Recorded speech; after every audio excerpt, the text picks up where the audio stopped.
Hey guys, Alex here and welcome back to my F1 2016 career mode. Today is part number 2 of season 2 of this career mode, and today is the Bahrain Grand Prix for round 2 of this season. But before we jump into this episode, I've got to say a huge thank you for all the love and support that was given to me on that first episode. I knew that, and I did hype it up and I did say that I'd put a lot of effort into it, but you guys just absolutely blew me away with all the love and support. So a huge thank you for all of that. I got well over 5,000 video views, well over 300 likes, which is one of my most liked episodes and videos ever on this channel, which is absolutely insane. If you did miss it, click the eye in the top right corner, or you can go into the description and there'll be a link to that episode right there, as well as the playlist. But just a huge thank you. I'm going to try and get these episodes out a little bit more quickly. I had mock exams last week, so I just a few more problems just get in the way, but hopefully I'll have a bit more free time to get on with this episode. But other than that, I think we should just jump into practice for the Bahrain Grand Prix for round 2 of the career mode. Practice for the Bahrain Grand Prix saw sunny weather light up the Sakir International Circuit. However, come race day, the sun will have set and the question that everyone has been asking will be answered. Who will take victory in the desert? Force India looking like they want to clinch that win come race day, with both Ocon and Knighton telling the media that their new front wing for Bahrain is feeling very strong. After winning the season opener, people were questioning Ocon's talent and ability, creating accusations that he'll soon crack under pressure. But after taking first place in practice, the young Frenchman continues to prove the critics wrong. The Red Bulls and Ferraris are equally looking just as strong and are looking like they can clinch a win sometime soon. Red Bull were aware that their strategy back in Melbourne possibly hurt them, but Christian Horner and the two drivers all blame the timing of the safety car and are looking to carry on their aggressive strategies here in Bahrain. Ferrari also blamed the safety car for their poor showing in Australia, but after putting in some decent laps in practice, they look like they can challenge for a podium once the lights go out. Sergio Perez places Ferrari up in third in practice,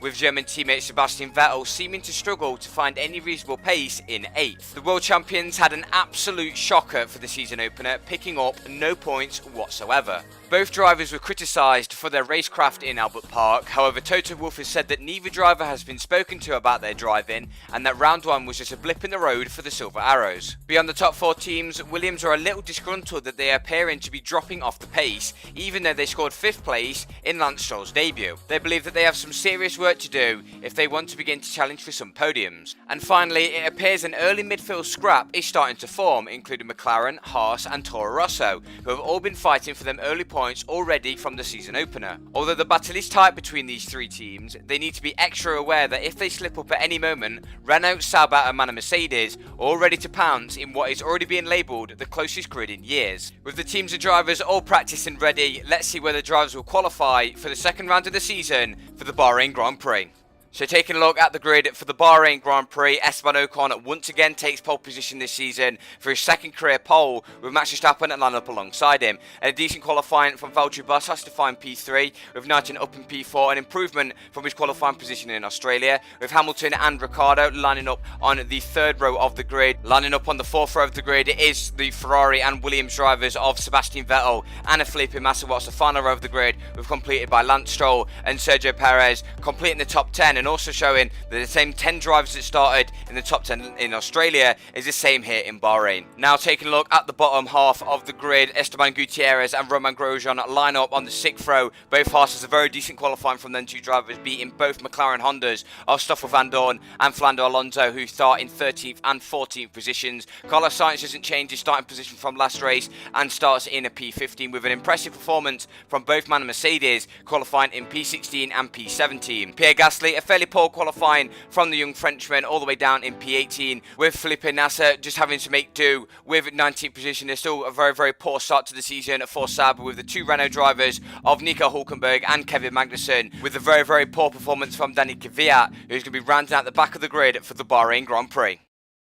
So now it's time for the race. It is episode 2 of season 2 of my F1 2016 career mode, and today is the Bahrain Grand Prix for the second round of the season around the Sakir International Circuit. We've got 25 degrees today. That temperature will possibly go down throughout the race because it is still getting dark here in Bahrain, but after a very tight qualifying session, it is now time to race 29 laps around the Sakir International Circuit. One of my more favourite tracks, I'm not going to lie, with 2 DRS zones and 14 corners. It is a track that really does put you on the limit. 3 sectors, 2 of which are very, very similar. Sectors 1 and 2, lots of straight lines, but in the middle sector, it is very tight and twisty. So today, obviously starting on the super soft tyres from qualifying, we can see that the 2 strategies available today are either possibly a 2-stop or a 3-stop strategy. The 2-stop strategy is featuring a medium tyre stint. So go super softs at the start, pit lap number 5, then go mediums all the way to lap number 15, and then take a set of soft tyres to the end, whereas the 3-stop strategy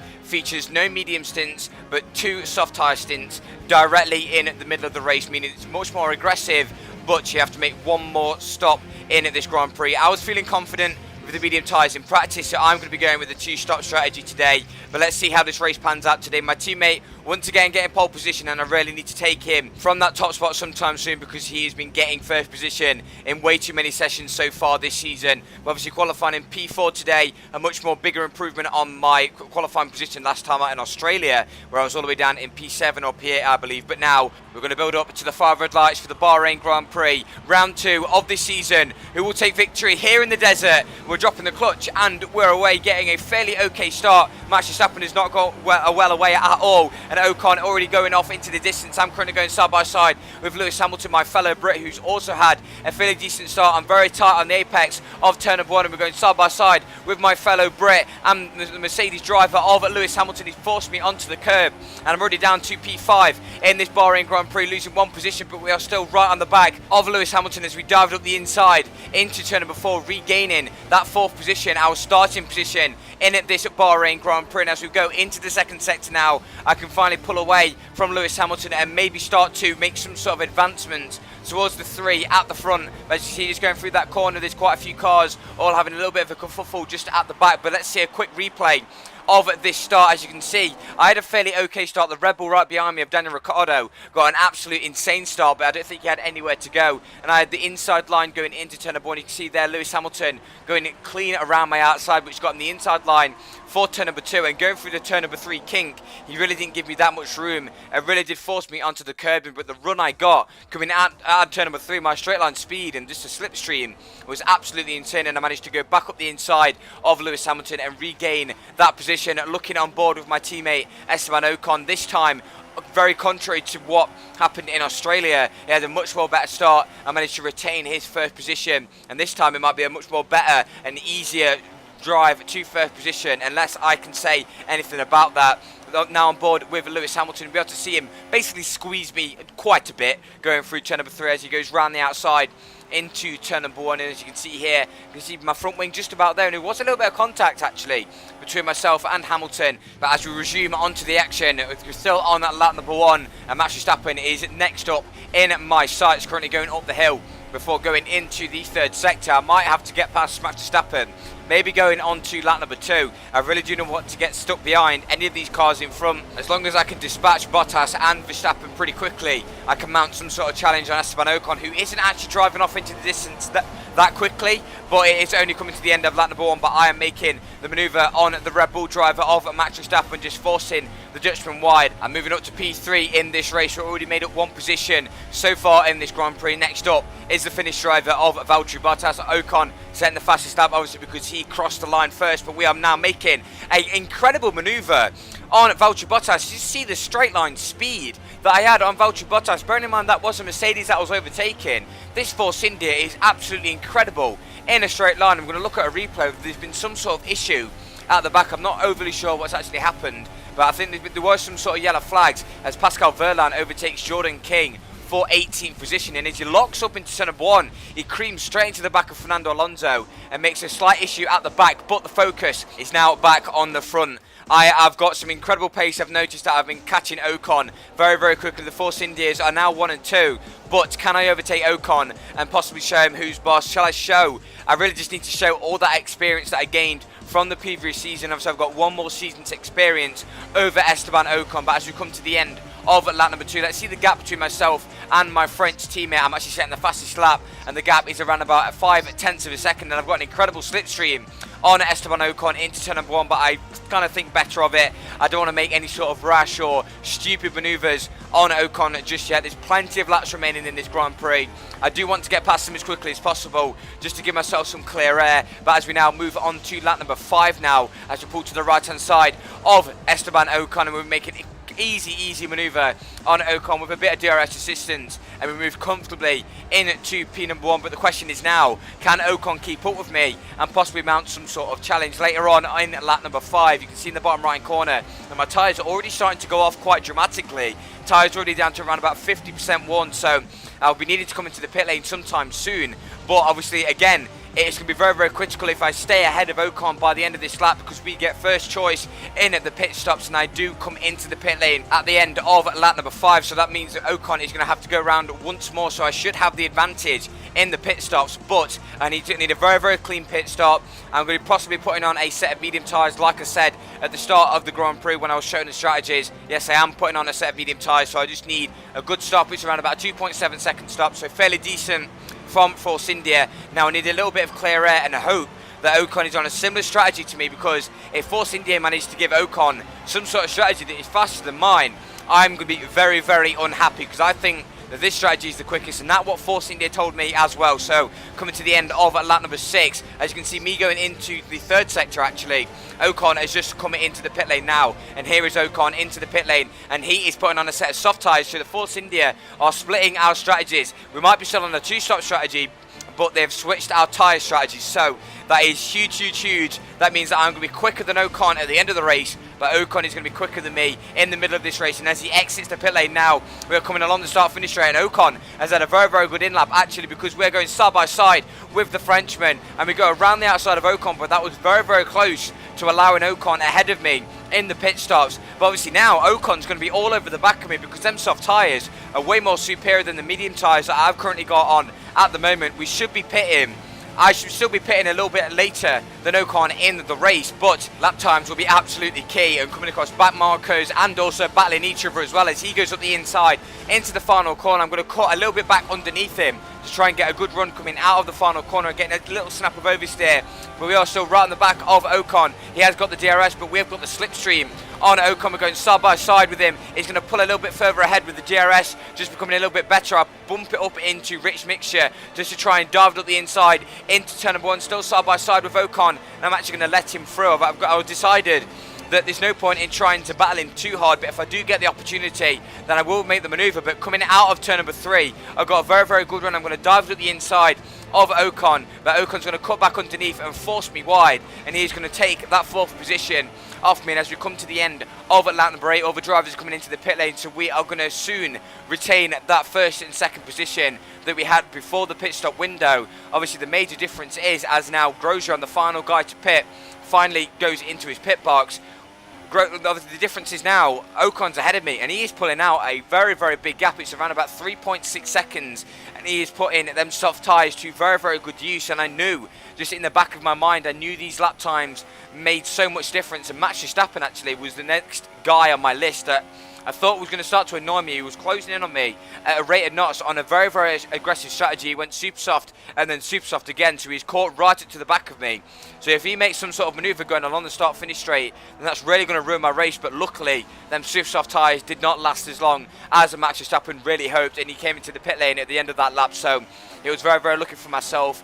Now moving on to lap number 13, what's the gap between myself and Ocon is around about 5.4 seconds. So the gap seems to have edged out and just kind of equaled out around at this point at the moment. Ocon's tyres obviously will be going off a lot more quickly than mine. The gap's now around about 5.7 seconds. So yeah, the gap is kind of staying exactly where it is, but I am having to use a little bit of rich mixture in order to just hold on to the back of Ocon. Currently in P number 3 is Lewis Hamilton, who's having a much more better race in the Mercedes team after an appalling Australian Grand Prix. But we're currently focusing on myself at the minute, just trying to put in these good lap times and That's the frustrating thing with being on a long stint with the medium tyres. It's a very, very long stint. You've got to keep very consistent. You can see just very briefly saw there Ocon just up the road, and he was visually just there, and he's coming into the pit lane at the end of lap number 16 for his final stop in this Grand Prix. He'll be taking a set of medium tyres to the end of the Grand Prix. You can see in the bottom right hand corner that my tyres are already 60% worn, so they are feeling very, very second hand, but I can probably take these tyres an extra 2 or 3 more laps, which in theory is around about 3 laps more than what Ocon could do on them soft tyres. So moving on to lap number 18, the team weren't filling me with optimism, put it that way, because they were telling me that I should maybe come into the pits for a set of softs and then go for a set of super softs at the end of the Grand Prix. They were thinking that I weren't going to be able to take a set of soft tyres to the end of the Grand Prix, but obviously I can't just do another stop than Ocon. That just ruined my chances altogether. But we're into the pit lane now at the end of the lap, and we're going to put on a set of soft tyres, and we are going to try and push as hard as we can. We will have much more better tyres than Ocon. Ocon's already gone past me, so he's already going into turn number 1, so he's probably put them medium tyres to the test and probably extended the gap even more. Obviously there's other drivers as well. I think Mass has just gone past the pits as well as Verstappen, so there's a few cars between us as well, but my soft tyres will be much more quicker than Ocon's mediums, but I've just got to hope that my pace is very decent at the end of this Grand Prix. Lap number 19 just currently going up the hill. We've got yellow flags up ahead. I'm not sure who has gone off up here, but I'm going to have to be very, very cautious, and it's actually Valtteri Bottas. Valtteri Bottas is stuck in the middle of the circuit. I'm sure we'll get a replay, but very, very strange that Bottas is just kind of stuck in the middle. It was actually Esteban Ocon that he's had an issue with, so maybe Ocon been a little bit over ambitious with the move. He's currently going up the inside into that corner from the DRS straight, and as he goes side by side up the hill, both drivers giving each other a decent amount of room, but at the top of the hill Bottas somehow spins out. I'm not sure if he tapped the back of Ocon or not, and then Bottas reversed onto the track and just became stuck there.